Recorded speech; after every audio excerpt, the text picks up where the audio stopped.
शिफायत या शिकायत। मेरे अजीजों, आजकल हम देखते हैं कि शिफायती दुआ बिल्कुल खत्म हो चुकी है।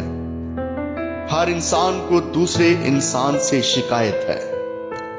इस वजह से आज हमारा हर एक बहन भाई दुखों में से, मुसीबतों में से, आजमाइशों में से गुजरता है और इब्लीस के हाथों हम शिकस्त खाते जा रहे हैं, क्योंकि शिफायती दुआ खत्म हो चुकी है। जहां पर भी 2 या 3 लोग मिलकर बैठते हैं, एक दूसरे की शिकायत ही सुनने को मिलती है। अगर 2 या 3 लोग इकट्ठे होकर खुदावंद के सामने शिफायत करें तो याद रखिएगा, जो कुछ मांगेंगे आपको मिलेगा, और जो कुछ जमीन के ऊपर बांधेंगे आसमान पर बांधा जाएगा, और जो कुछ जमीन पर खोलेंगे आसमान पर खोला जाएगा। मेरे अजीजों, जरूर है कि हम एक दूसरे के लिए दुआ करें, शिफायत करें।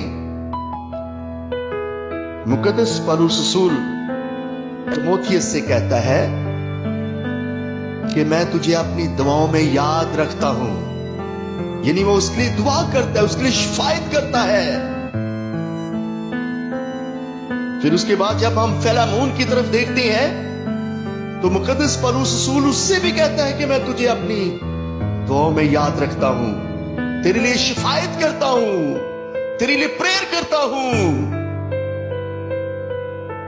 और पौलुस रसूल उनको यह भी कहता है कि तुम भी मेरे लिए दुआ किया करो, मेरे लिए शिफायत किया करो, मेरे लिए बरकत मांगा करो, मेरे लिए प्रेयर किया करो, मेरे लिए रोजा रखा करो। मेरे अजीजों, मैं आपको बताना चाहता हूं कि जब पतरस कैद खाना में था तो पूरी कलीसिया ने, पूरी जमायत ने शिफायती प्रेयर की खुदा की हजूरी में, और रहाई मिली, बेड़ियां टूट गईं।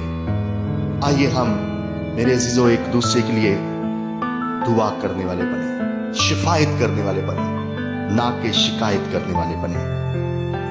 रूहानी बनिएगा, ना कि जिस्मानी, क्योंकि जिस्मानी शिकायत करते हैं और रूहानी लोगों के साथ खुदा का रूह मिलकर शिफायत करता है। इस वजह से रूहानी बनिएगा, क्योंकि कलाम फरमाता है, देखो कैसी अच्छी और खुशी की बात है कि भाई बाहम मिलकर रहें। दुआ में याद रखिएगा। God bless you.